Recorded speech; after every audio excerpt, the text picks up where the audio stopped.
Hello बच्चों, आज के सीरीज़ में हम लोग करंट इलेक्ट्रिसिटी के इम्पोर्टेंट क्वेश्चंस को डिस्कस करने वाले हैं।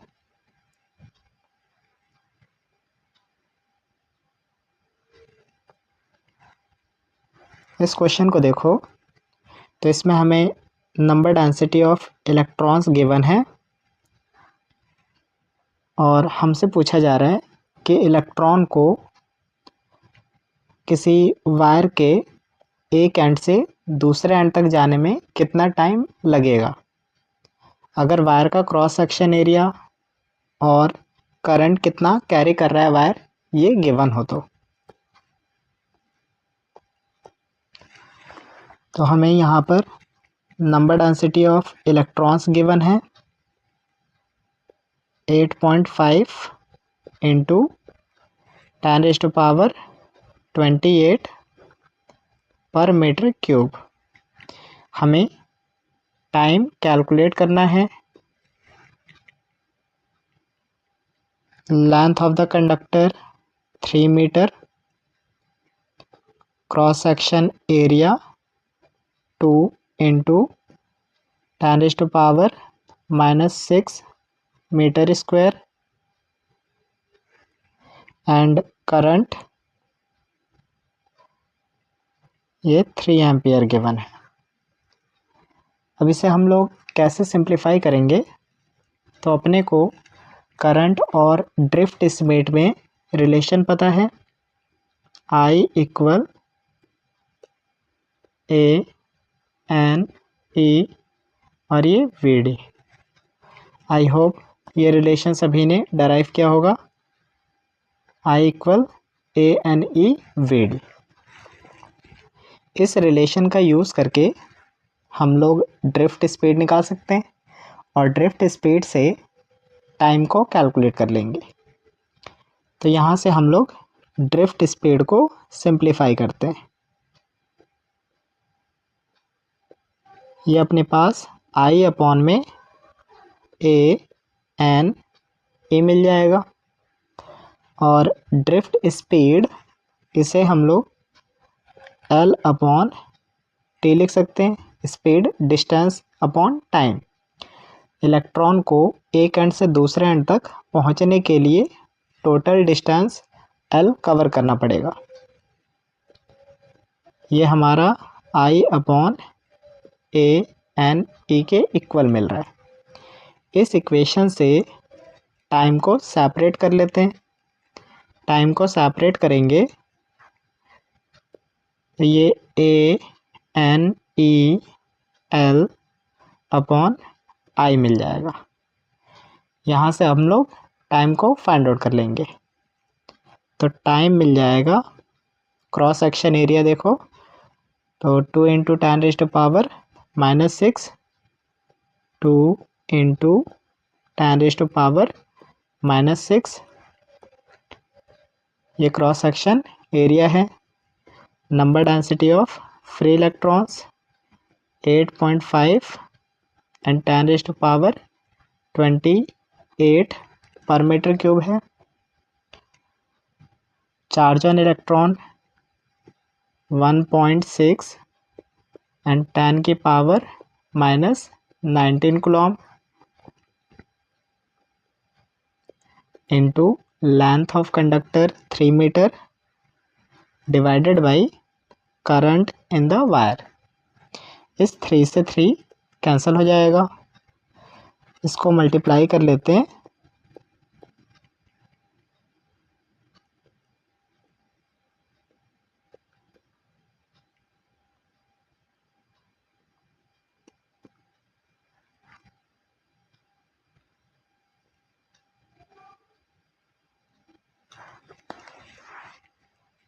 इसे फर्दर सिंप्लीफाई कर लेंगे।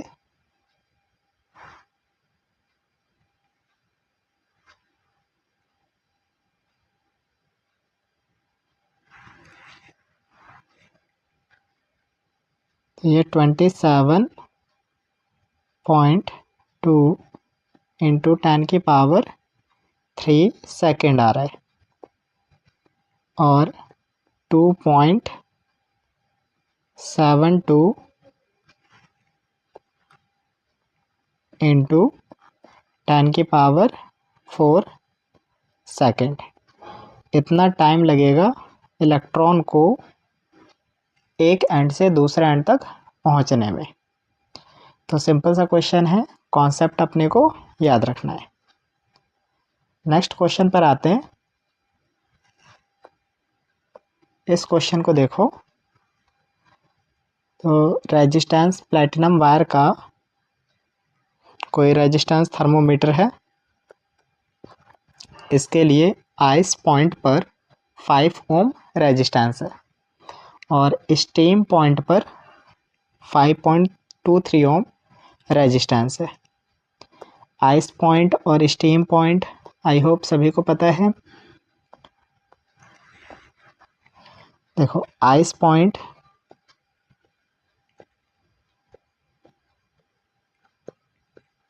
ये अपने पास 0 डिग्री सेल्सियस होता है।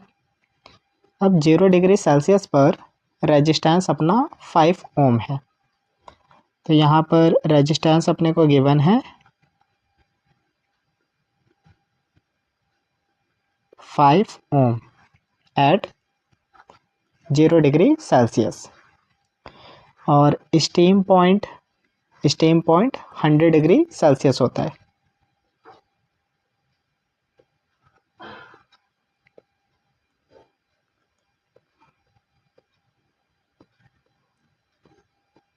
Steam point 100 degree Celsius. इस पे हमें रेजिस्टेंस गिवन है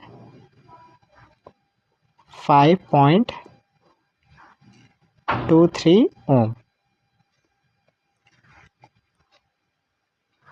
अब इस थर्मोमीटर को एक हॉट बाथ में इंसर्ट किया गया और प्लैटिनम वायर के रेजिस्टेंस ये 5.795 ओम मेज़र किया गया। मीन्स किसी टेम्परेचर, मान लेते हैं कि टेम्परेचर T है। इस टेम्परेचर पर अपने को रेजिस्टेंस मिल रहा है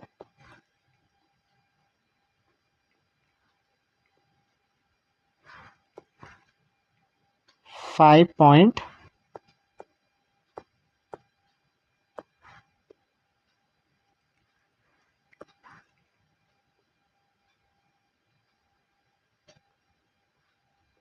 5.795 ओम। हमें temperature of the bath calculate करना है। तो इस प्रॉब्लम को हम लोग कैसे सिंप्लीफाई करेंगे? तो सबसे पहले अपने को रेजिस्टेंस का रिलेशन टेम्परेचर के टर्म में याद होना चाहिए। हमें पता है कि R एट टेम्परेचर T ये हमारा R0 and 1 plus alpha delta T होता है।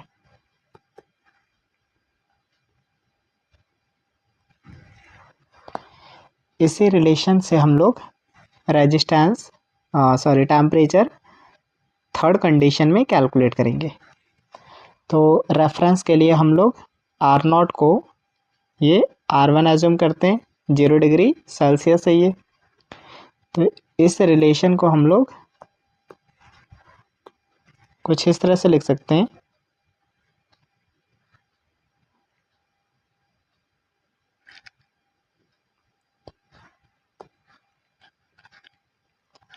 पहले R2 के लिए लिखेंगे तो R2 ये R1 रेफरेंस टेम्परेचर अपना 0 डिग्री सेल्सियस 1 प्लस अल्फ़ा और इन दोनों का टेम्परेचर का डिफरेंस देख लो। तो ये 100 डिग्री सेल्सियस डिफरेंस आ जाएगा। इस रिलेशन से अल्फ़ा कैलकुलेट कर लेते हैं। तो ये R2 equal R1 plus alpha 100 R1 हो जाएगा।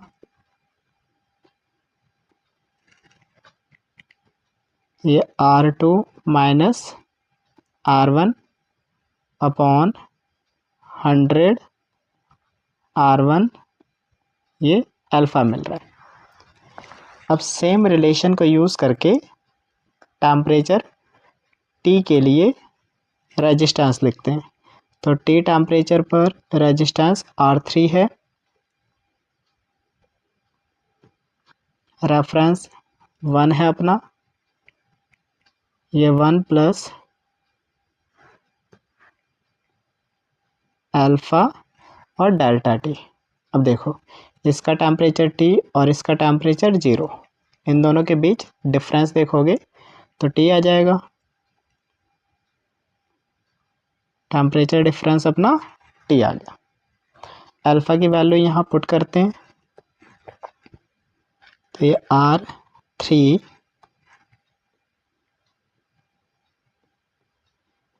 ये हो गया R1, 1 प्लस अल्फ़ा की value R2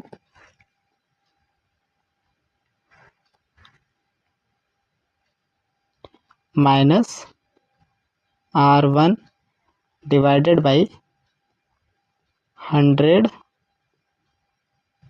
R1 into temperature T।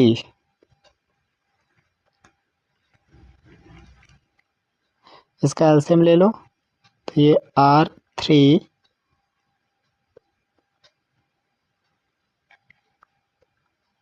R1 100 R1 plus R2 minus R1 T divided by 100 R1 मिल रहा है।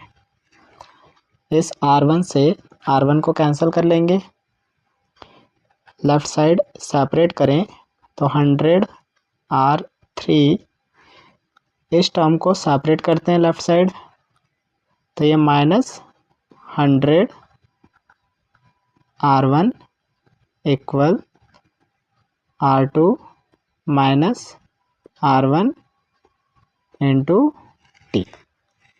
100 हमने कॉमन ले लिया, तो ये R3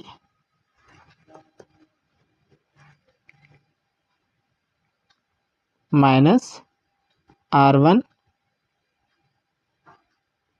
divided by R2 minus R1, ये टेम्परेचर T के इक्वल आ रहा है। अब यहाँ न्यूमेरिकल वैल्यू पुट कर लेते हैं, तो ये 100 R3 की वैल्यू देखो, तो R3 5.795 5.795 माइनस R1 की वैल्यू 5 अपॉन R2 की वैल्यू 5.23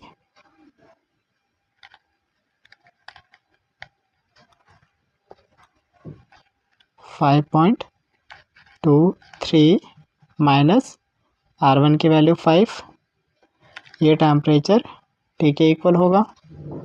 इस वैल्यू को कैलकुलेट कर लेते हैं,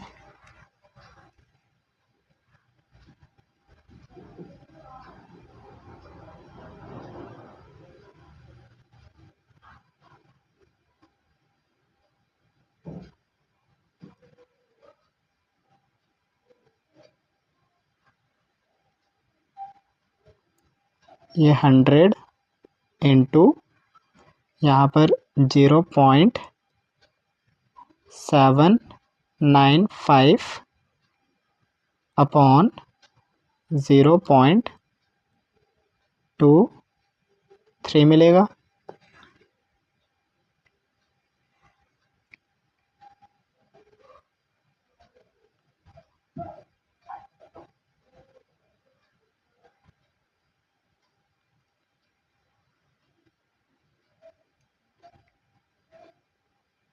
तो ये 345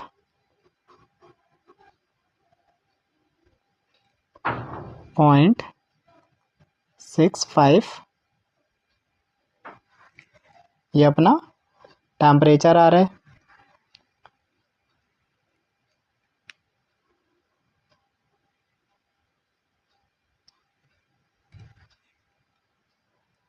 तो यहाँ पर हमने टेम्परेचर को फाइंड आउट किया है।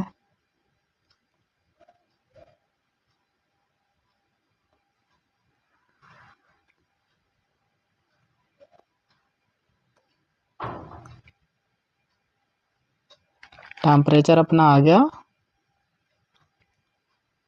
345.65 डिग्री सेल्सियस।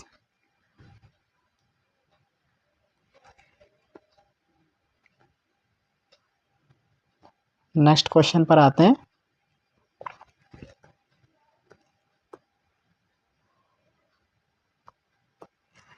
इसमें देखो, स्मॉल करंट पास हो रहा है through the wire of length 15 metre, uniform cross section ये गिवन है, रेजिस्टेंस 5 ओम है, रेजिस्टिविटी अपने को फाइंड आउट करना है। तो आर रेजिस्टेंस और रेजिस्टिविटी में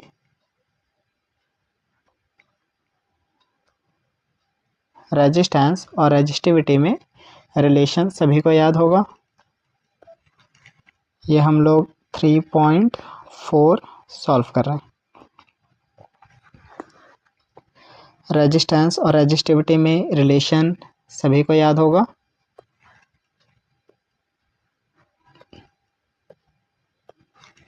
हमें पता है R equal rho L upon A होता है। अब हमसे रेजिस्टिविटी पूछा जा रहा है, तो रेजिस्टिविटी को सिंप्लीफाई करेंगे, R A अपॉन L हो जाएगा। यहाँ से हम लोग रेजिस्टिविटी को कैलकुलेट करने वाले हैं। अब जो भी टर्म्स अपने को गिवन है उसे यहाँ पे पुट कर लेते हैं। तो हमें रेजिस्टेंस 5 ओम, यहाँ लिखेंगे 5 इंटू क्रॉस सेक्शन एरिया। देखो तो क्रॉस सेक्शन एरिया 6 इंटू 10 की पावर -7, ये 6 10 की पावर -7 और लेंथ वायर का 15 मीटर है। इसको सिंप्लीफाई कर लेते हैं। तो रेजिस्टिविटी 2 इंटू 10⁻⁻7 ओम मीटर आ रहा है। रेजिस्टिविटी क्या आ गया अपना? तो रेजिस्टिविटी हमारे पास 2 इंटू 10⁻⁻7 ओम मीटर आ गया। डायरेक्ट फॉर्मूला बेस्ड, सिर्फ फॉर्मूला अगर अपने को याद हो तो ये प्रॉब्लम सिंपल सा है।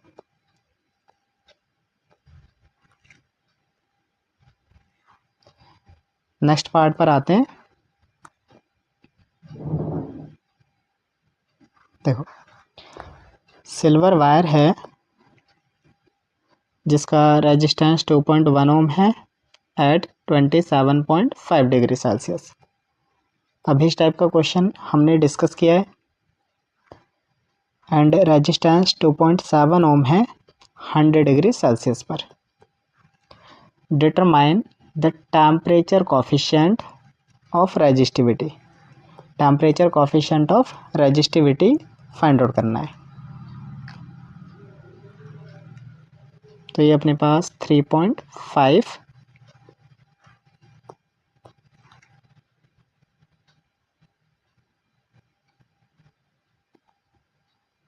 से यहाँ सॉल्व कर लेते हैं। हमें गिवन है रेजिस्टेंस 2.1 एट 27.5।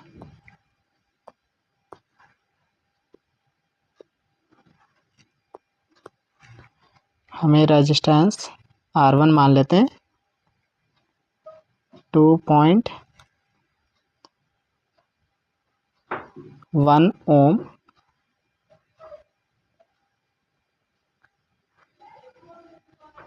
किस टेम्परेचर पर गिवन है, तो 27.5 डिग्री सेल्सियस पर। और दूसरा रेजिस्टेंस गिवन है 2.7 ohm 2.7 ohm at 100 degree Celsius.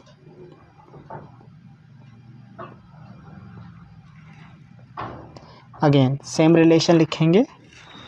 अब रेफरेंस पॉइंट R1 को हम लोग ले सकते हैं, इसकी इनिशियल टेम्परेचर, तो यहाँ लिखते हैं R2 इक्वल यहाँ R1 1 प्लस अल्फ़ा और इन दोनों के बीच टेम्परेचर का डिफरेंस। तो टेम्परेचर डिफरेंस, अगर हम लोग टेम्परेचर डिफरेंस निकाल लें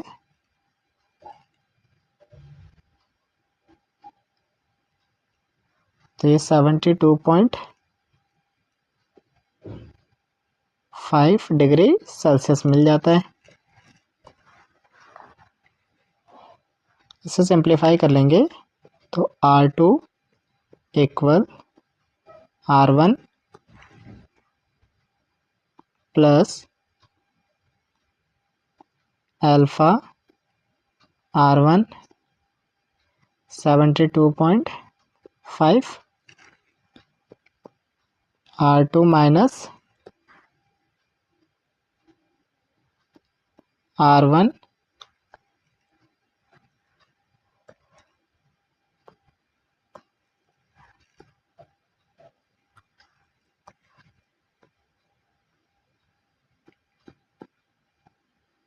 डिवाइडेड बाई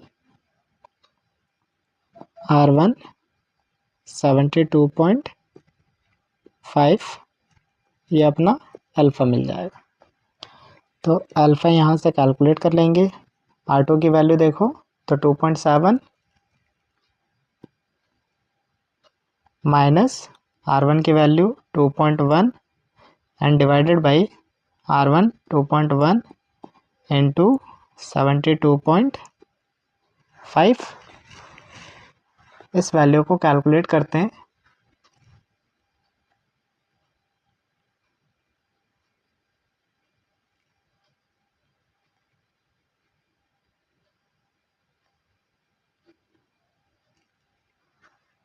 तो ये हमारे पास अल्फ़ा मिलता है 0.00394, मीन्स अल्फ़ा आ गया अपना 3.94 इंटू 10⁻³ पर डिग्री सेल्सियस। तो ये हमारा अल्फ़ा मिल गया। इस रिलेशन को इन जनरल याद रख सकते हो कि जो अल्फ़ा होता है वो R2 minus R1 divided by R1 into delta T है।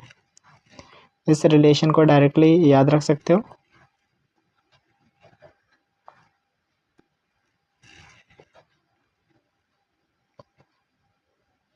तो ये हो गया अपना। नेक्स्ट क्वेश्चन पढ़ते हैं। Heating element using nichrome connected to 230 volt supply. 230 volt supply से ये वायर कनेक्टेड है, heating wire. Draw initial current of 3.2 ampere. Initially 3.2 ampere current flow कर रहा है और कुछ सेकंड के बाद एक स्टेडी करंट फ्लो कर रहा है 2.8 एम्पियर की। हमें स्टेडी टेम्परेचर पूछा जा रहा है हीटिंग एलिमेंट का अगर रूम टेम्परेचर 27 डिग्री सेल्सियस है तो। और टेम्परेचर कोएफिशिएंट ऑफ रेजिस्टेंस, ये हमें टेम्परेचर कोफिशिएंट गिवन है, मीन्स अल्फ़ा की वैल्यू अपने को गिवन है। तो अगेन टेम्परेचर डिपेंडेंसी रेजिस्टेंस का हम लोग यूज़ करने वाले हैं। ये अपने पास 3.6,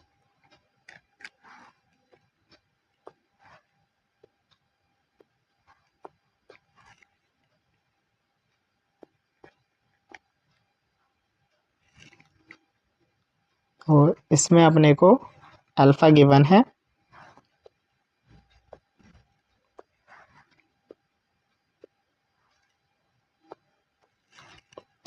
1.70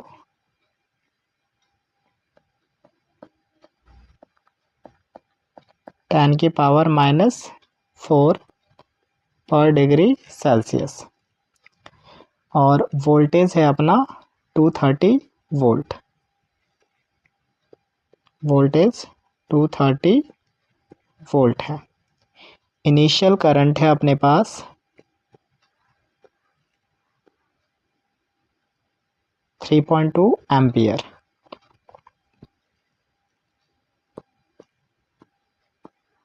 और कुछ टाइम के बाद जो हमारा स्टेडी करंट है वो अपना 2.8 एम्पियर है।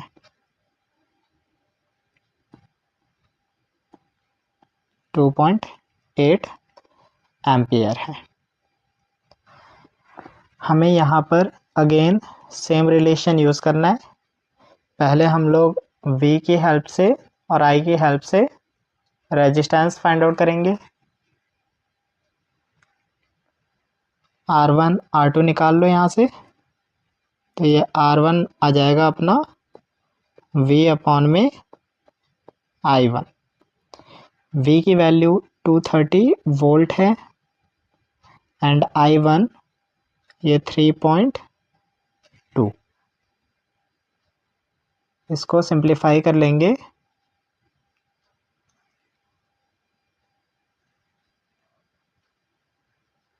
तो हमारे पास रेजिस्टेंस मिल जाता है 71.875 ओम। R2 कैलकुलेट कर लें तो ये V अपॉन I2 हो जाएगा। V हमारा 230 वोल्ट और I2 की वैल्यू 2.8 एम्पियर। इसको डिवाइड कर लेते हैं तो ये अपने पास 82.143 ओम मिल रहा है।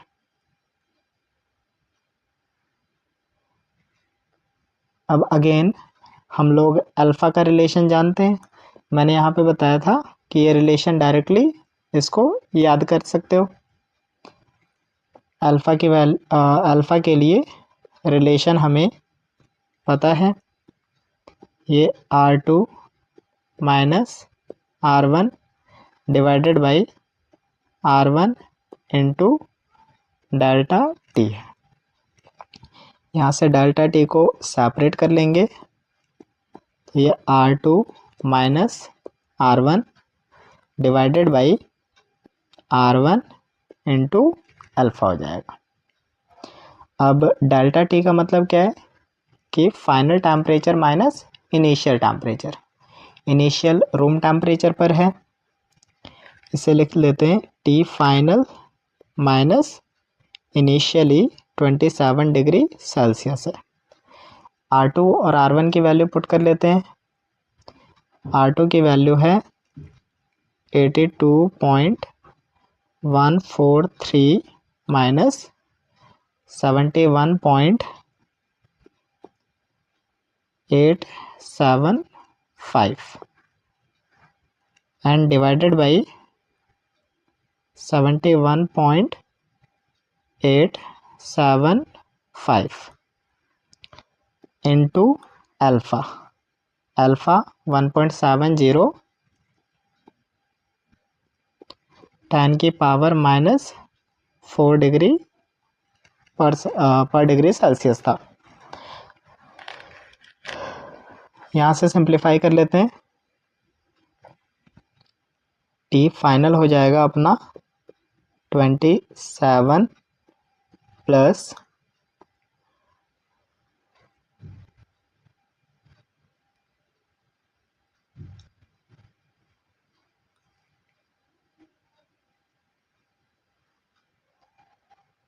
इस टर्म को सिंप्लीफाई करेंगे तो ये अपने पास 84 0.5 27 डिग्री सेल्सियस को ऐड कर लेते हैं तो ये 867.5 डिग्री सेल्सियस मिल रहा है।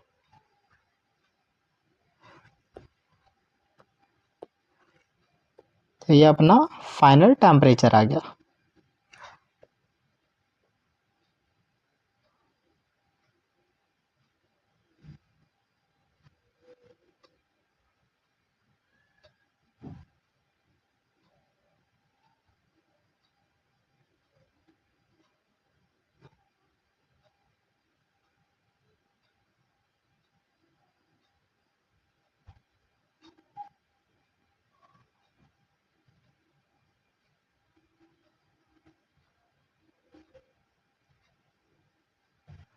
नेक्स्ट क्वेश्चन पर आते हैं।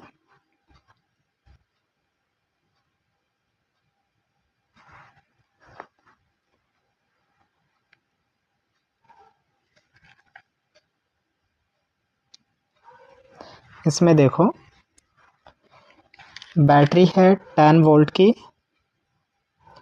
और नेग्लिजिबल इंटरनल रेजिस्टेंस है, तो इसका इंटरनल रेजिस्टेंस अपना 0 गिवन है, ये अपने को इसमें कंसिडर नहीं करना है।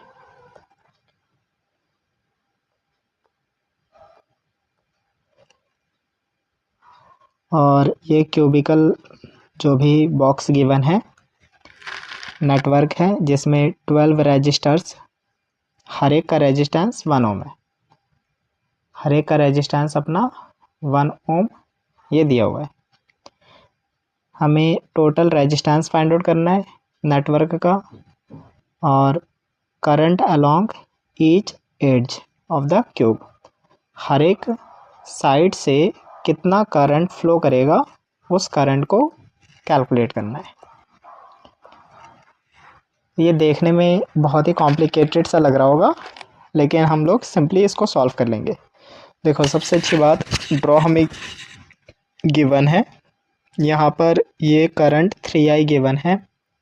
अगर हमें करंट नहीं गिवन होता तो हम लोग करंट यहाँ पर 3 का मल्टीपल लेते। अब 3 का मल्टीपल क्यों ले रहे हैं, इसका एक रीज़न है कि यहाँ से जो भी करंट फ्लो करेगा वो इस पॉइंट पर आकर के 3 इक्वल पार्ट में डिवाइड हो जाएगा। तो हम लोग कैलकुलेशन को आसान बनाना चाहते हैं। अगर यहाँ से करंट हम लोग I मान लें तो यहाँ I/3 होगा, फिर यहाँ I/3, यहाँ पर भी I/3। अब देखो ये वाला करंट I/3 इस पॉइंट पर जाकर के 2 पार्ट में डिवाइड होगा, 2 इक्वल पार्ट में डिवाइड होगा। मीन्स यहाँ I/6, यहाँ पर भी I/6। तो ऐसे हम लोग कर सकते हैं, यहाँ से भी अपना एग्जैक्ट आंसर मिलने वाला है। लेकिन कैलकुलेशन को आसान बनाने के लिए 3 का मल्टीपल यहाँ पर लिया हुआ है, तो हम लोग 3i लेकर के चल रहे हैं यहाँ। अब हमारा काम क्या है, तो इस टाइप के प्रॉब्लम को सिंप्लीफाई करने का सिंपल सा तरीका है कि हम KVL को कंसिडर करें। यहाँ से हम लोग स्टार्ट कर रहे हैं, KVL लेंगे,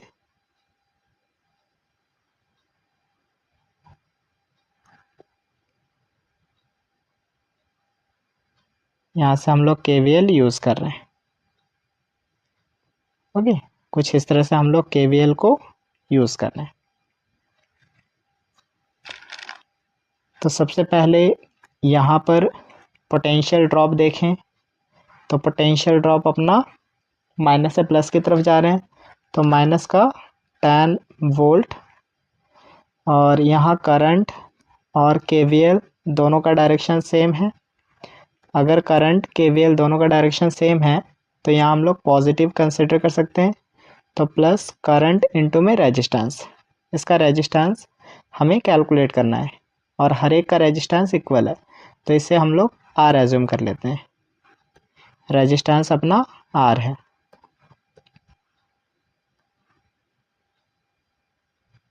ये भी रेजिस्टेंस अपना आर है, हर एक रेजिस्टेंस आर। तो ये हो जाएगा आई आर। इस पॉइंट पर देखोगे तो करंट और केवीएल अगेन दोनों सेम डायरेक्शन में है, तो करंट और रेजिस्टेंस। अगेन इस पॉइंट पर देखो तो यहाँ पर भी करंट और केवीएल दोनों सेम डायरेक्शन में है, तो plus current into resistance equal 0। देखो केवीएल के लिए सभी ने रूल पढ़ा होगा,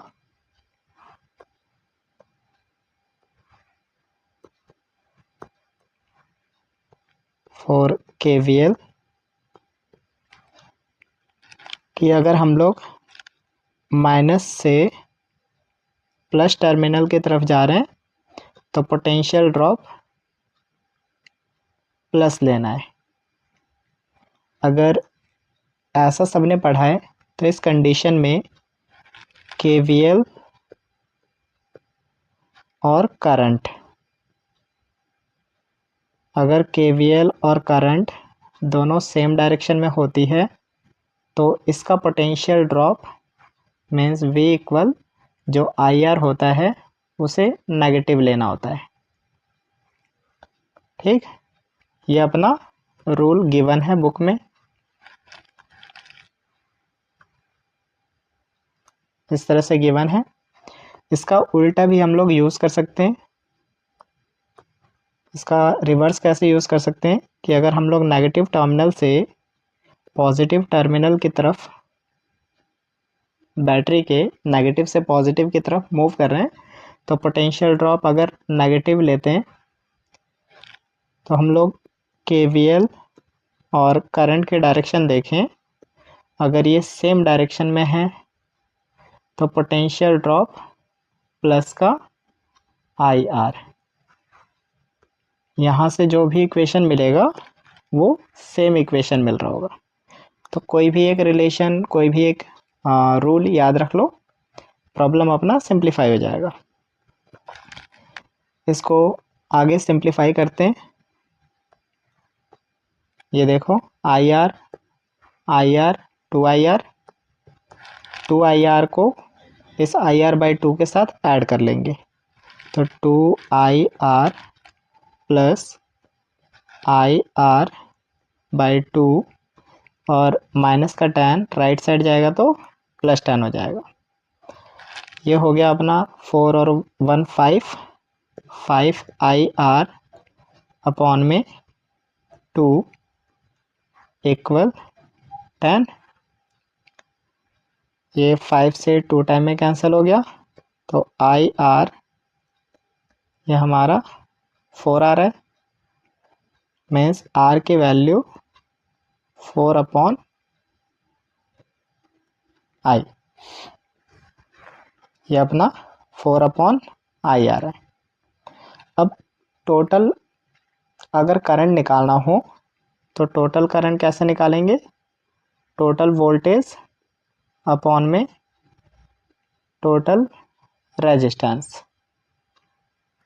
टोटल करंट ये total voltage upon total resistance.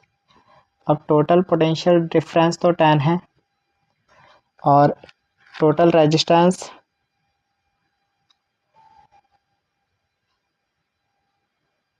Resistance I hope 1 ohm given है। रेजिस्टेंस यहाँ 1 ओम है, यहाँ 1 ओम है, तो करंट आ जाएगा अपना 4 एम्पियर। आई आ गया अपना 4 एम्पियर। अगर आई 4 एम्पियर है तो टोटल करंट कितना है 3I। 3I का मतलब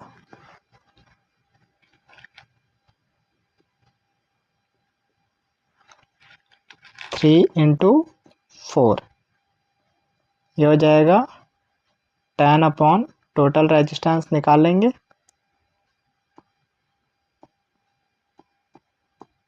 10 अपॉन 12, तो ये 5 और ये 6, तो टोटल रेजिस्टेंस हो गया 5 अपॉन 6 ओम।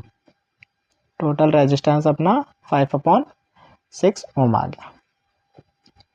तो यहाँ से हम लोग टोटल करंट और टोटल रेजिस्टेंस कैलकुलेट कर चुके हैं। हमसे बोला जा रहा है कि हर एक साइड से कितना करंट पास हो रहा है। तो यहाँ लिख लेते हैं सबसे पहले तो टोटल करंट,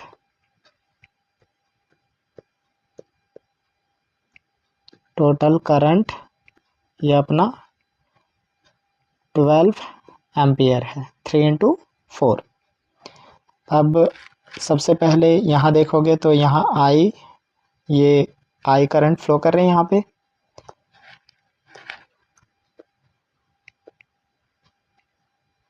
तो यहाँ आई की वैल्यू आ गया 4 एम्पियर। नेक्स्ट देखो, इस पॉइंट पर करंट I/2 और यहाँ I/2 सेम ये, तो ये करंट I/2 मीन्स 4 का हाफ, तो 2 एम्पियर करंट फ्लो करेगा। यहाँ लिख लेते हैं हम लोग कि BC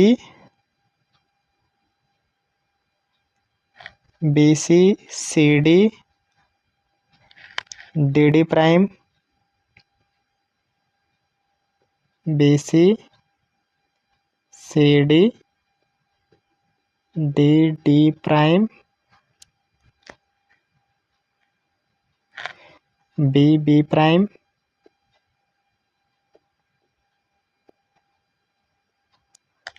B प्राइम और A प्राइम D प्राइम।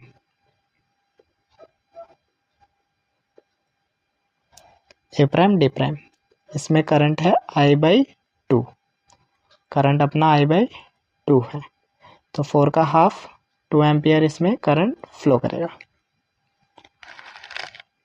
और रेस्ट यहाँ पे I है, तो यहाँ से भी करंट अपना 4 एम्पियर फ्लो करेगा।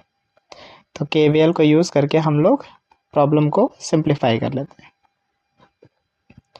नेक्स्ट क्वेश्चन पर आते हैं।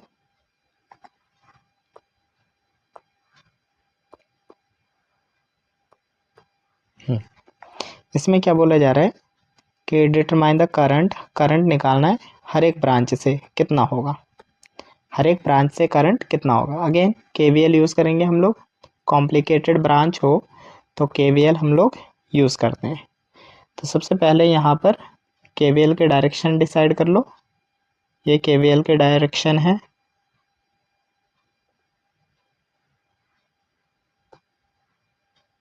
ये कुछ इस तरह से KVL के डायरेक्शन है। यहाँ देखो करंट और KVL दोनों सेम डायरेक्शन में है, तो प्लस का I इंटू R, यहाँ माइनस से प्लस की तरफ जा रहे हैं तो माइनस का 10, और यहाँ करंट और KVL दोनों सेम डायरेक्शन में है तो प्लस का 4 इंटू I2। सेम यहाँ पर करंट और KVL दोनों सेम डायरेक्शन में है तो प्लस का I इंटू R।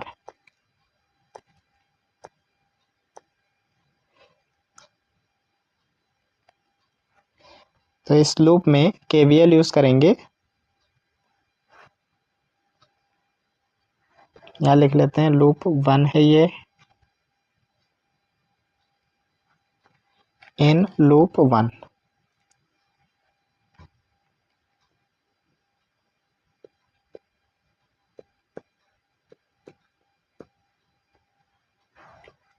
अब KVL यूज़ कर रहे हैं तो करंट इंटू रेजिस्टेंस प्लस का, तो यहाँ पर 1 इंटू I1, तो ये हो गया I1 प्लस।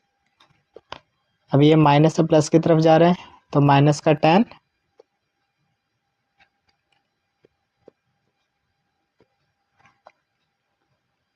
ये करंट इंटू रेजिस्टेंस, दोनों करंट और केवीएल सेम डायरेक्शन में है, तो प्लस का 4i2।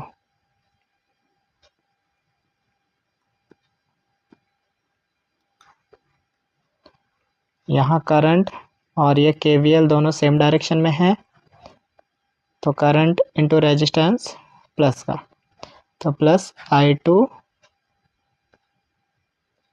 प्लस i3 और रेजिस्टेंस है इसका 2 इक्वल 0। हमने सब कुछ कंसिडर कर लिया। ये प्लस का, फिर यहाँ माइनस, नेगेटिव से पॉजिटिव की तरफ गए, फिर आई आर ये प्लस का, और यहाँ ये आई और ये आर प्लस का, केवीएल और करंट सेम डायरेक्शन में। तो इसको सॉल्व कर लेते हैं। ये हो जाएगा अपना I1 minus 10 right side separate कर लेंगे, plus 4i2 plus 2i2 plus 2i3 equal 10। तो ये हो जाएगा I1 plus 6i2 plus 2i3 equal 10। इसे हम लोग मान लेंगे कि ये कोई एक इक्वेशन है, इक्वेशन 1 एज्यूम कर लेते हैं। अब सेकंड लूप में अगेन केवीएल यूज़ करेंगे।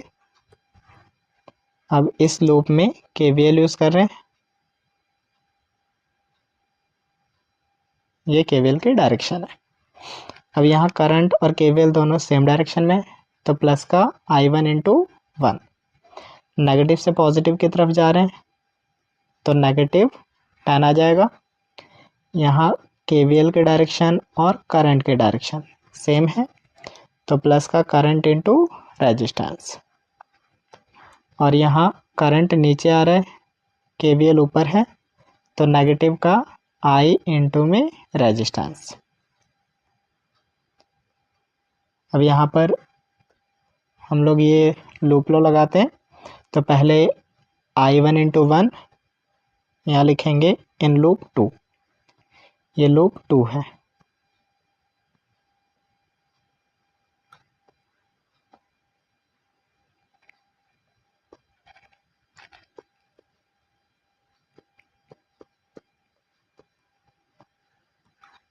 सबसे पहले I1, फिर माइनस का 10 आ जाएगा, फिर I1 minus I2 into 4,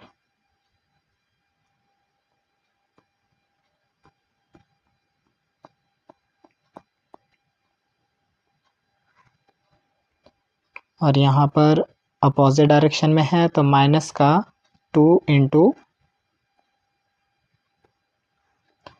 current I2 plus I3 minus I1, I2 plus I3 minus I1 equal 0।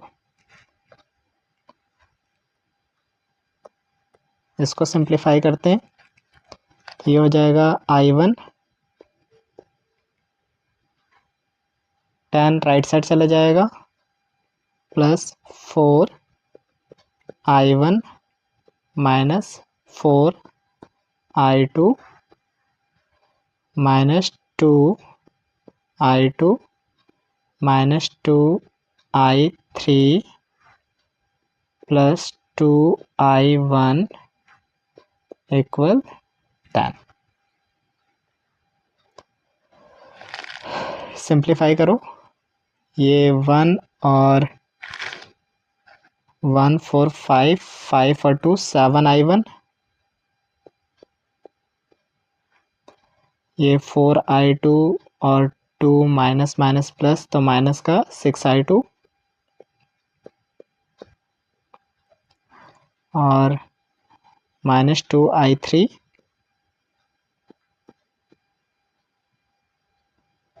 Equal 10। इसे हम लोग इक्वेशन 2 एज्यूम कर लेते हैं। ये इक्वेशन 2 है। तो 2 इक्वेशन आ गए, 2 लूप। अब हम लोग थर्ड में अगेन लूप लॉ लगाएंगे। अब इसमें हम लोग कुछ ऐसे लूप लॉ लगाते हैं।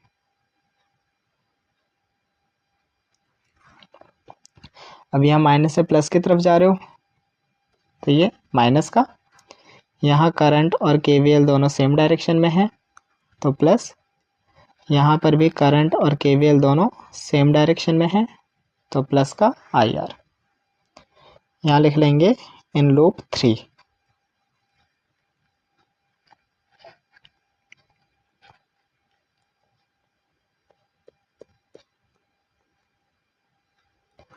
इन लूप 3, ये अपना थर्ड लूप है।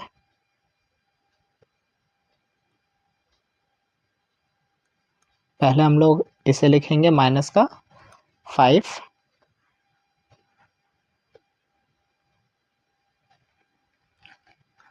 Next I2 plus I3 into 2,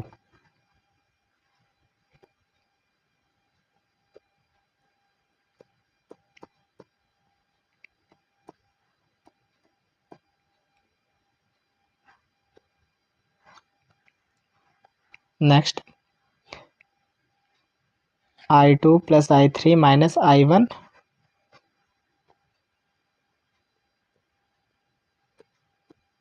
I2 plus I3 minus I1 equal 0। अब इसको भी सिंप्लीफाई कर लेंगे। 5 राइट साइड चला जाएगा तो ये 2I2 plus 2I3 plus 2I2 plus 2I3 minus 2I1 equal 5। यहाँ माइनस 2I1 है और 2 to 4 तो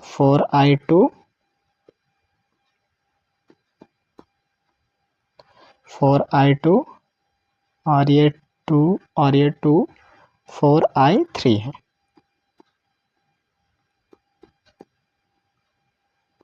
इक्वल 5।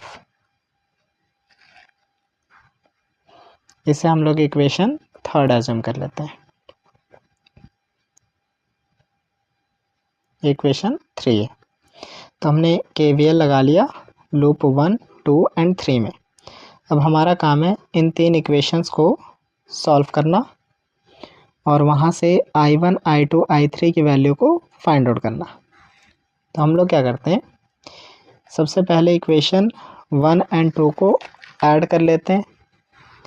इन्हें अगर ऐड करेंगे, फर्स्ट एंड सेकंड को अगर ऐड करेंगे तो ये टर्म देखो और ये टर्म देखो, ऐड करने पे ये दोनों कैंसिल हो जाएंगे। तो यहाँ लिख लेते हैं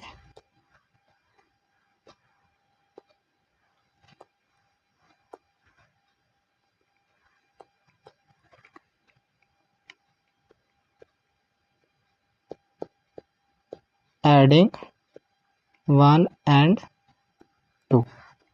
अब 1 एंड 2 को ऐड करेंगे तो 7, 1, 8I1 हो जाएगा।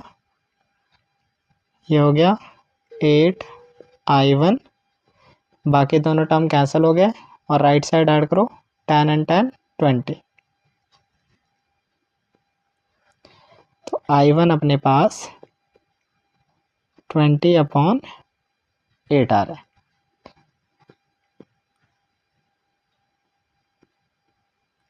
ये I1 आ गया अपना 5/2 एम्पियर। I1 हमारा 5/2 एम्पियर आ गया। अब अपना काम है कि I2 और I3 को कैलकुलेट करना। ओके, तो मैं I1 की वैल्यू को फर्स्ट इक्वेशन में पुट कर रहा हूँ।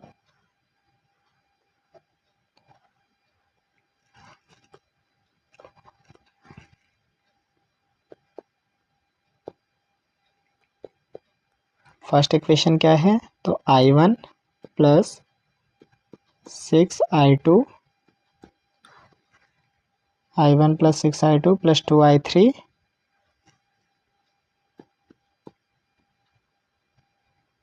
इक्वल 10। अब 5/2 रखेंगे तो ये 6I2 plus 2I3 equal 10 minus 5/2 हो जाएगा। 5/2 माइनस कर लें तो 20 माइनस 5 15/2 आ जाएगा। ये हो गया 6I2 प्लस 2I3 इक्वल 15/2। इसे हम इक्वेशन 4th एज्यूम कर लेते हैं। अब इक्वेशन 3 में भी I1 की वैल्यू पुट कर दो, माइनस 2I1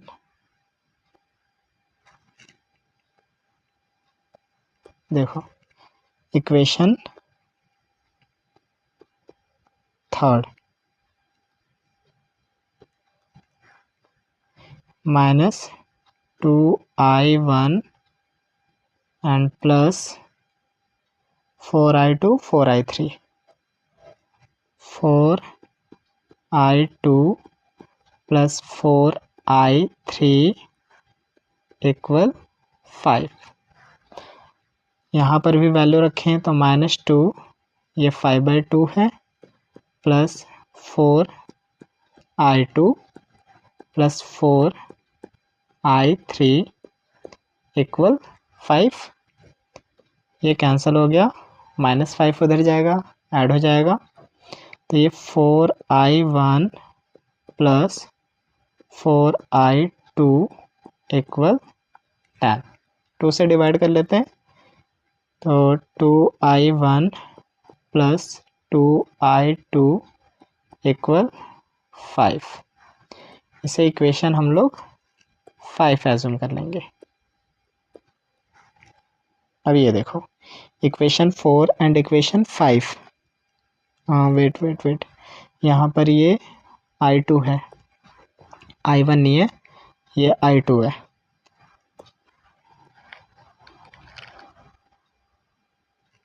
और ये I3 है। I1 की वैल्यू हम लोग पहले रख चुके हैं तो ये I2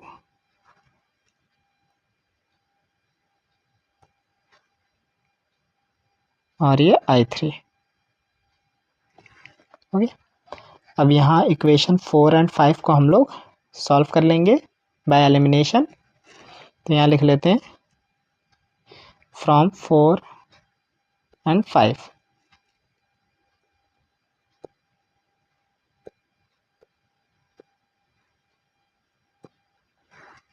तो देखो fourth equation 6I2 plus 2I3 6I2 plus 2I3 equal 15/2 है।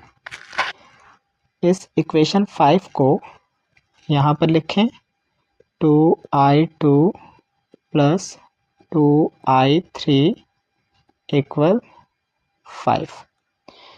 अब यहाँ पर सब्ट्रैक्ट कर लेते हैं तो ये कैंसिल हो जाएगा।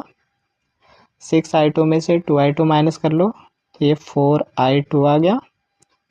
15/2 में से 5 माइनस कर लो, 15/2 में से 5 माइनस कर लेंगे तो ये 4I2 इक्वल 5/2। तो I2 की वैल्यू आ गया हमारा 5/8 एम्पियर। I2 अपना 5/8 एम्पियर आ गया। अब अगर हमारे पास I1 पता हो, I2 पता हो तो किसी भी इक्वेशन से I3 की वैल्यू कैलकुलेट कर सकते हैं। इक्वेशन मैं यूज़ कर रहा हूँ यहाँ पर 5, ज़्यादा इजी है। 2i2 plus 2i3, 2i2 plus 2i3 equal 5 है। यहाँ पर i2 की वैल्यू रखते हैं, तो 2 इंटू 5/8 प्लस 2i3 इक्वल 5,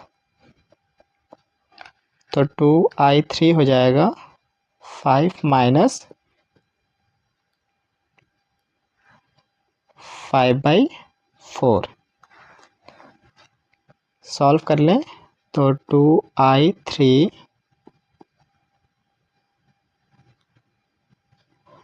15/4, तो i3 मिल गया अपना 15/8 एम्पियर। ये अपने पास i3 आ गया। ये हमारा i1 i2 i3 मिल गया। हमसे पूछा जा रहा है कि करंट निकालना है इन ईच ब्रांच, हर एक ब्रांच का करंट कितना होगा। हर एक ब्रांच में करंट की वैल्यू को फाइंड आउट करना है। तो मैं यहाँ लिख देता हूँ i1 i2 i3 क्या मिला है। i1 5/2, फिर 5/8, i1 मिला है अपना 5/2,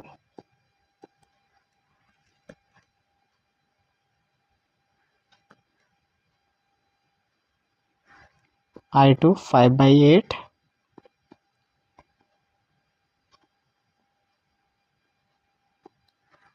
और i3 मिला है अपने पास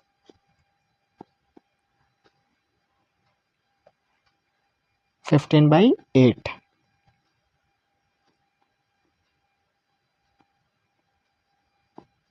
एम्पियर। ये तो हो गया अपना i1 i2 i3 आ गया। अब ए और डी में देखो, तो ए डी में करंट है i1 minus i2, A D में करंट है i1 माइनस i2। i1 की वैल्यू 5/2 और i2 की वैल्यू 5/8। सिंप्लीफाई कर लेंगे, 8 एलसीएम आ जाएगा, ये 20 माइनस 5, तो ये हो गया 15/8 एम्पियर। एडी में करंट आ गया।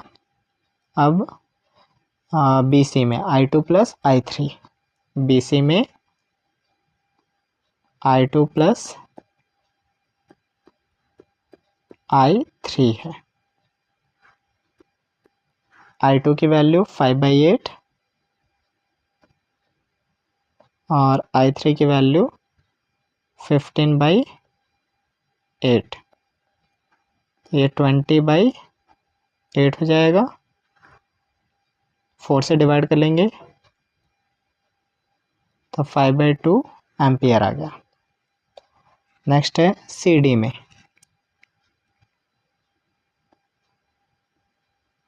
तो सी डी में है i2 plus i3 minus i1, i2 plus i3 minus i1।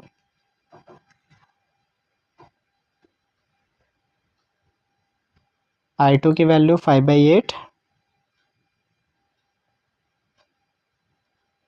i3 की वैल्यू 15/8 माइनस i1 की वैल्यू 5/2।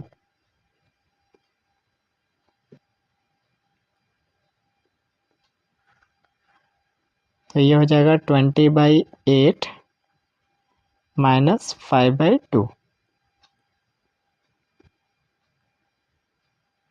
इसको 4 से डिवाइड कर रहे हैं,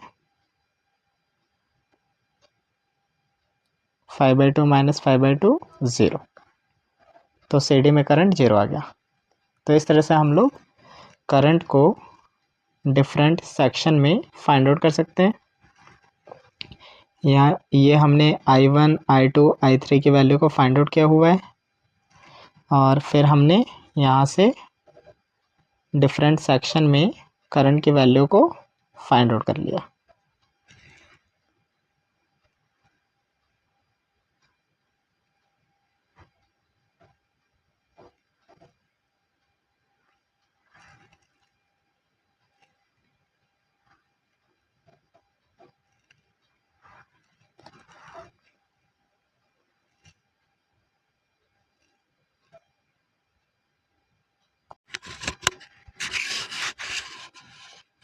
इस प्रॉब्लम को देखो, इसमें हमसे क्या बोल रहे हैं कि अपने को करंट फाइंड आउट करना है, in each branch of the network. ये जो नेटवर्क है इसके हर एक ब्रांच से करंट को कैलकुलेट करना है। तो एज्यूम कर लेते हैं कि यहाँ पर अपना करंट आई फ्लो कर रहा है, सेम करंट यहाँ से निकला है, ये आई करंट निकला है, पॉइंट ए पर जाएगा तो करंट दो पार्ट में डिवाइड हो रहा है, लेकिन हमें नहीं पता कि कितना करंट पास होगा। अच्छा, हम लोग ऐसा क्यों कर रहे हैं? अगर हम लोग इस स्ट्रक्चर को देखें तो ये वेट स्टोन ब्रिज का स्ट्रक्चर दिख रहा है, और अगर R1 और R2 का रेशियो निकाल लें तो ये 2:1 आएगा 10/5, और R3 और R4 का रेशियो करोगे तो ये अपना 5/10 मीन्स 1/2 आएगा। क्या ये दोनों इक्वल हैं? तो ये इक्वल नहीं है। जब भी R1 R2 और R3 R4 का रेशियो इक्वल नहीं आता है तो हमें KVL के अकॉर्डिंग सिंप्लीफाई करना होता है। ठीक, ये बैलेंस कंडीशन नहीं है तो हम लोग करंट को डिस्ट्रीब्यूट कर रहे हैं और उसके अकॉर्डिंग करंट को फाइंड आउट करेंगे। तो यहाँ से मान लेते हैं कि करंट I1 इसमें चला गया, तो I में से जो करंट बचेगा मीन्स I माइनस I1, ये करंट अपना इस 5 ओम से पास हो जाएगा। सेम I1 करंट यहाँ तक आया, ये करंट अपना I1 है, और इसमें से कुछ करंट एज्यूम करते हैं कि IG 5 ओम से चला गया। Again rest current I1 minus IG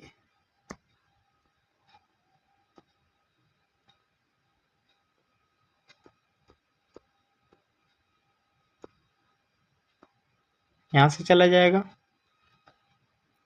अब KCL क्या कहता है कि सम ऑफ करंट जो एंटर कर रहे हैं उतना ही लीव करेगा। तो यहाँ पर I माइनस I1 आ रहा है और IG भी आ रहा है, तो इन दोनों का सम यहाँ से लीव आउट करेगा। तो यह अपना करंट का डिस्ट्रीब्यूशन है। अब हमारा काम है KVL को अप्लाई करना, इक्वेशन लिखना और उसको सिंप्लीफाई कर लेना। तो सबसे पहले इस ब्रांच में KVL हम लोग यूज़ कर रहे हैं, कुछ ऐसे हम लोग KVL को यूज़ करने वाले हैं।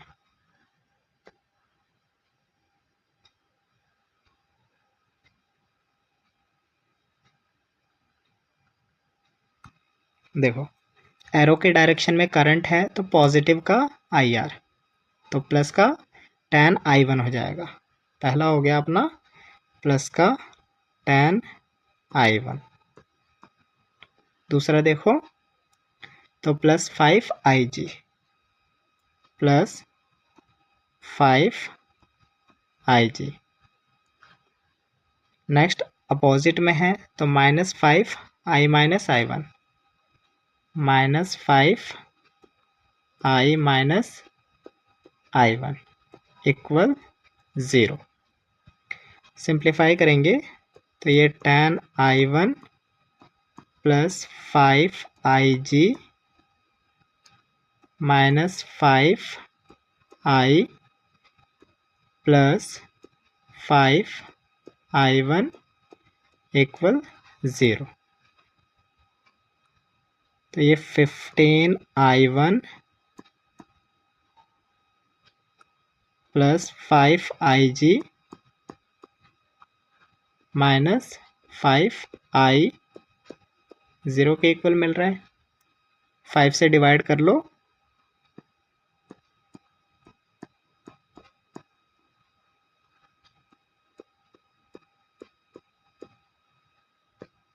ये अपने पास एक इक्वेशन मिल गया।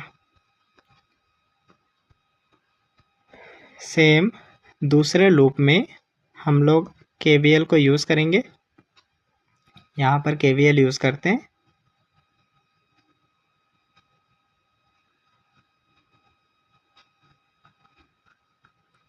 इस तरह से, तो इस कंडीशन में तो प्लस का होगा, इस कंडीशन में माइनस, और यहाँ पर भी माइनस। तो ये जगह 5i1 माइनस IG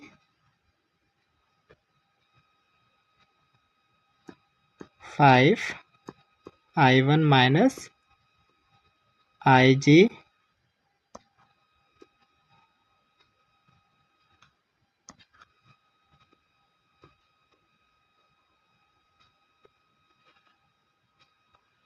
फिर माइनस 10 I माइनस I1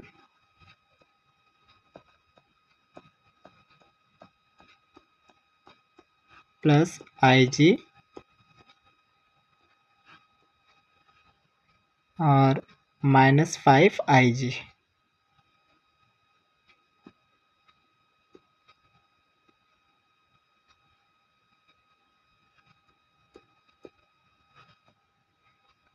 इसे भी सॉल्व करेंगे।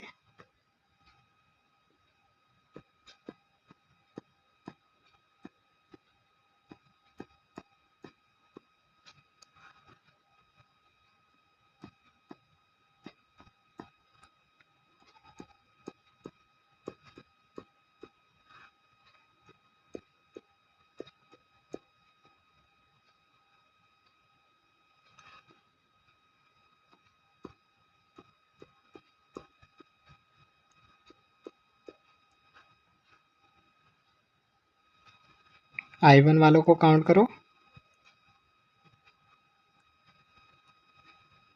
15i1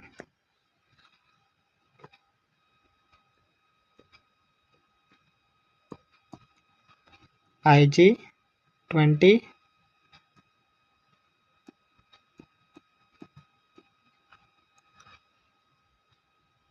माइनस 10i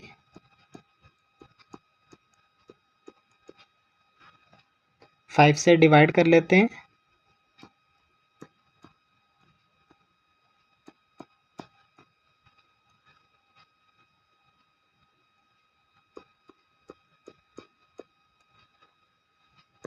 ये भी एक इक्वेशन मिल गया।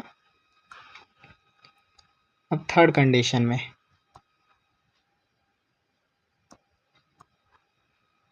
तो यहाँ पर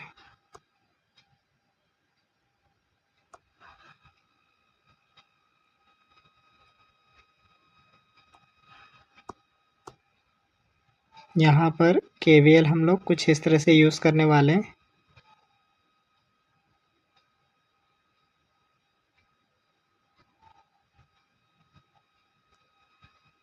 यहाँ नीचे की तरफ करंट जा रहा है, यहाँ ऊपर की तरफ करंट जा रहा है, तो इस कंडीशन में नेगेटिव होगा, बाकी सब में प्लस का।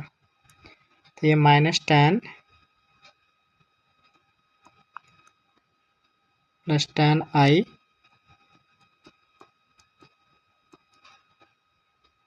5i माइनस I1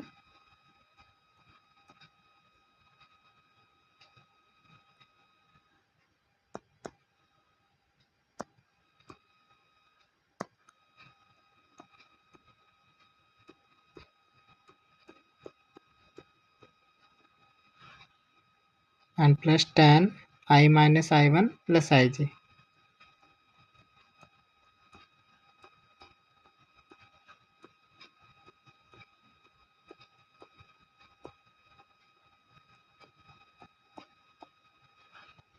ये हो गया माइनस 10, फिर यहाँ 10i, यहाँ 5i minus I1 and 10i minus I1 plus IG। Equal 0। इसे भी सिंप्लीफाई कर लेंगे।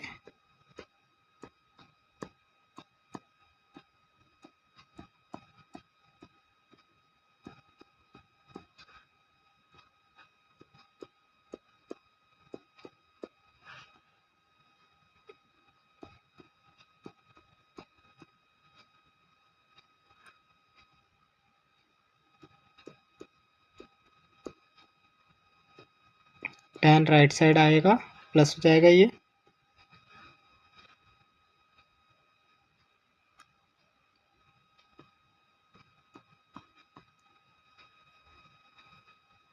15 और ये tan 25i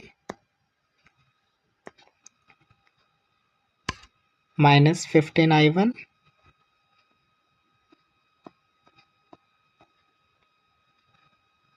plus tan i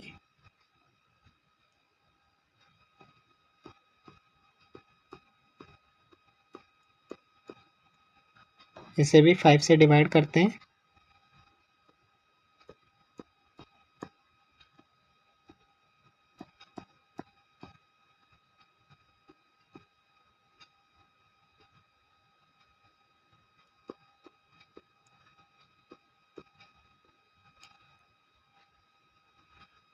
तो अपने पास 3 वेरिएबल आ गए और 3 इक्वेशन आ गए। अब हमारा काम है इन इक्वेशंस को सॉल्व करना। तो हम लोग क्या करेंगे, किसी एक वेरिएबल की वैल्यू को फाइंड आउट कर लेंगे। जैसे यहाँ से हम लोग IG की वैल्यू को निकाल लेते हैं, तो ये हो जाएगा I माइनस 3I1। ये हो गया IG I माइनस 3I1। इस IG की वैल्यू को इस सेकंड इक्वेशन में पुट करते हैं। 3I1 माइनस 4 IG की वैल्यू I माइनस 3I1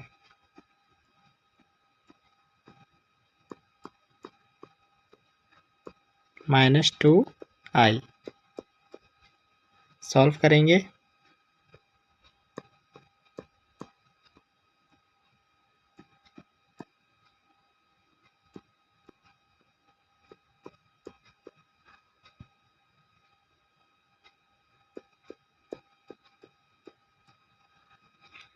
ये 15I1 माइनस 6I इक्वल 0। 3 से डिवाइड कर लेते हैं।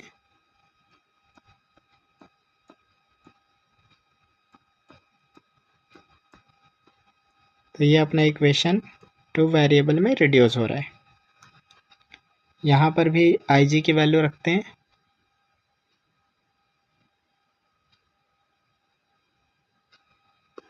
ये tan IG है, ये 2IG होगा। यहाँ रखेंगे तो 5I माइनस 3I1 प्लस 2 और IG की वैल्यू है I minus 3I1। I minus 3I1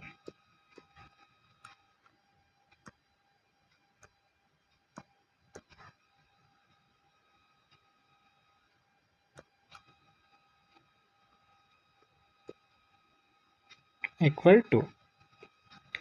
तो ये 5I minus 3I1 plus 2I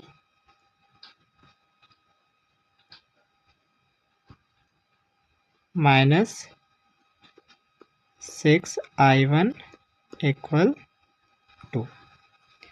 इसको सिंप्लीफाई करते हैं। 5 to 7I और माइनस 9I1 इक्वल 2। अब अपने पास 2 इक्वेशन हैं 2 वेरिएबल में, इसको सॉल्व करना है। ओके, सॉल्व करने के लिए क्या करेंगे, तो यहाँ पर फर्स्ट इक्वेशन को मीन्स इस इक्वेशन को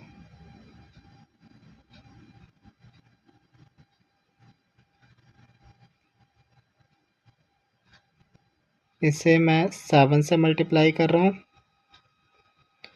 और इसे मैं 2 से मल्टीप्लाई कर रहा हूँ।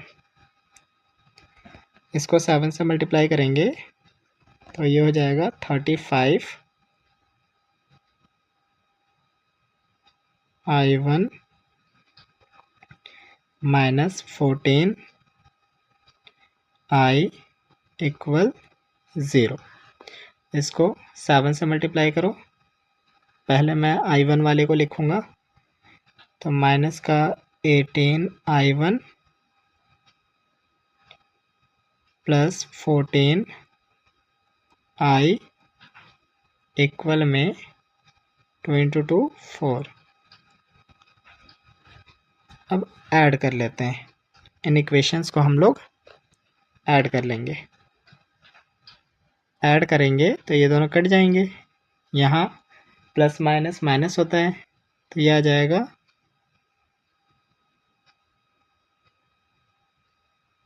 17 I1 इक्वल में 4।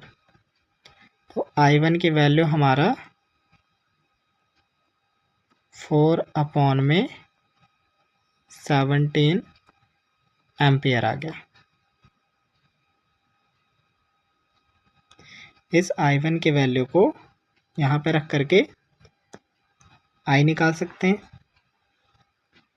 I1 की वैल्यू रखते हैं तो ये हो जाएगा 5 इंटू में I1 की वैल्यू 4/17 माइनस 2I, तो राइट साइड जाएगा तो प्लस का 2I हो जाएगा।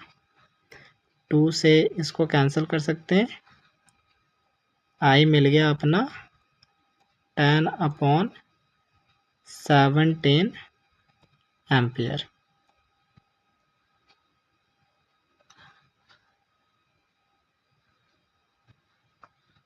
तो I1 I मिल गया है। अब IG निकाल लेते हैं यहाँ से। तो IG हो जाएगा, यहाँ लिख रहा हूँ मैं, IG हो जाएगा अपना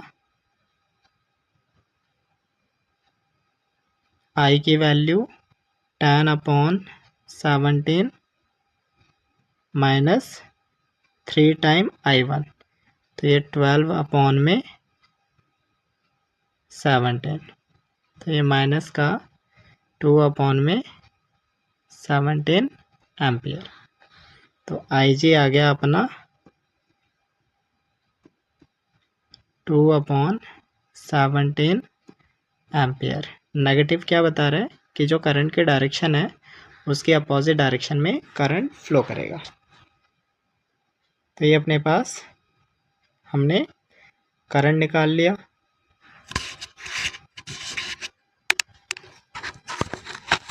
हमने I1 और IG के वैल्यू को यहाँ पर कैलकुलेट कर लिया।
अब जिसकी वैल्यू पूछी गई है वो कैलकुलेट कर सकते हैं अदर ब्रांच में। जैसे यहाँ i माइनस आई वन कर लेंगे, i1 माइनस आई जी कर लेंगे यहाँ, और यहाँ पर i minus i one plus i g कर लेंगे। तो अपने को इन ब्रांच में भी करंट मिल जाएगा।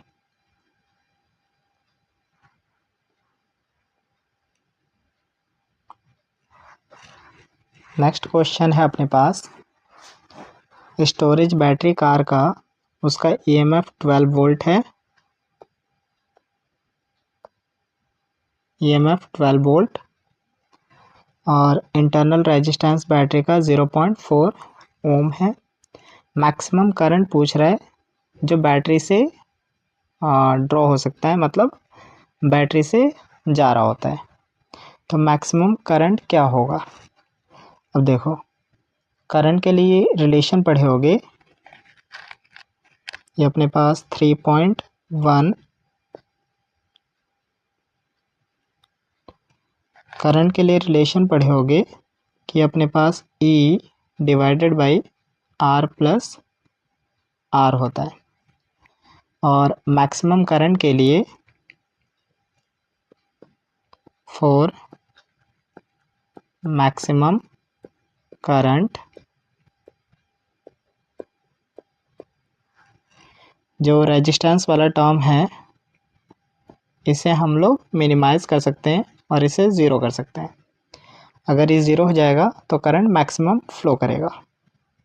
तो अपने पास I मिल जाएगा मैक्सिमम कंडीशन में E अपॉन R। EMF हमारे पास 12 वोल्ट है और ये 0.4 ओम, ये 12 और ये 0.4।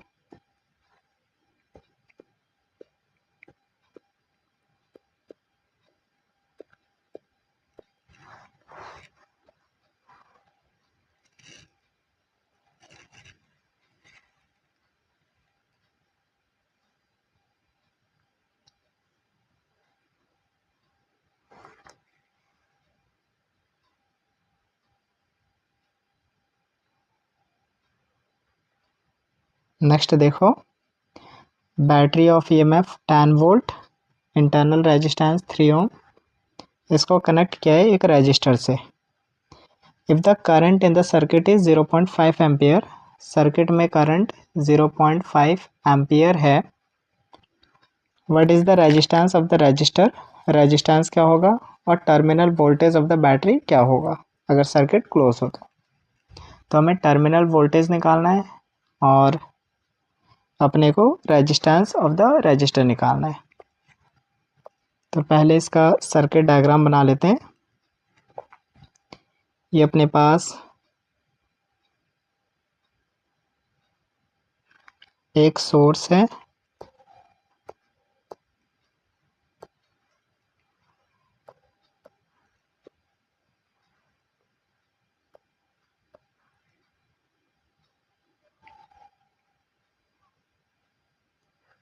इसका EMF हमें गिवन है 10 वोल्ट, इसका EMF अपना 10 वोल्ट है, और इसका इंटरनल रेजिस्टेंस है,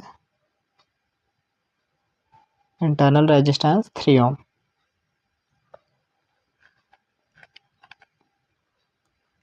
ये इंटरनल रेजिस्टेंस है। अब इससे एक एक्सटर्नल रेजिस्टर को कनेक्ट किया गया है,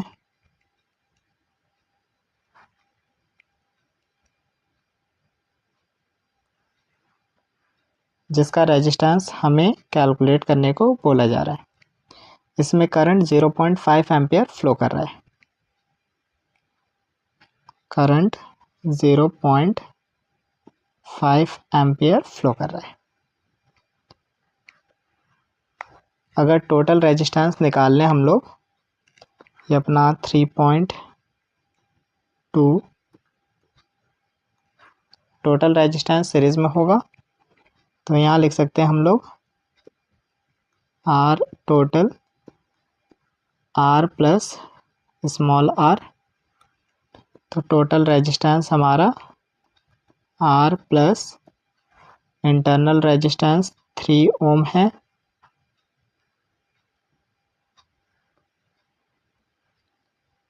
अब यहाँ पर V इक्वल आई आर, तो V अपना 10,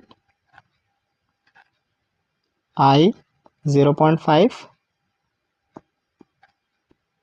और टोटल रेजिस्टेंस R प्लस 3।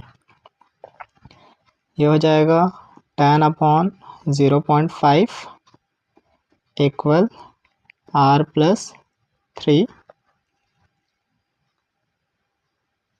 ये 20 माइनस 3 इक्वल R, तो R आ गया 17 ओम।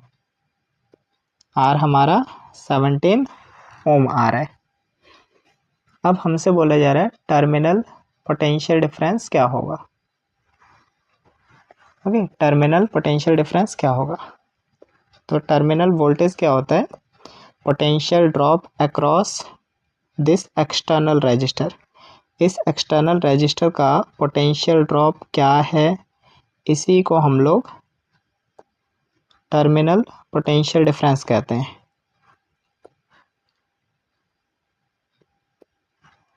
ठीक, यहाँ से जो पोटेंशियल ड्रॉप होगा इस आर के अक्रॉस, वही अपना टर्मिनल पोटेंशियल ड्रॉप होगा।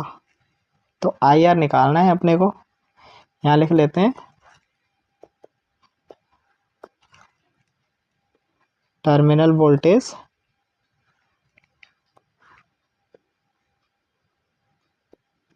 आई इंटू में आर। आई 0.5 है और आर अपना 17 आया है, मल्टीप्लाई कर लेंगे तो टर्मिनल वोल्टेज आ जाएगा 8.5 वोल्ट।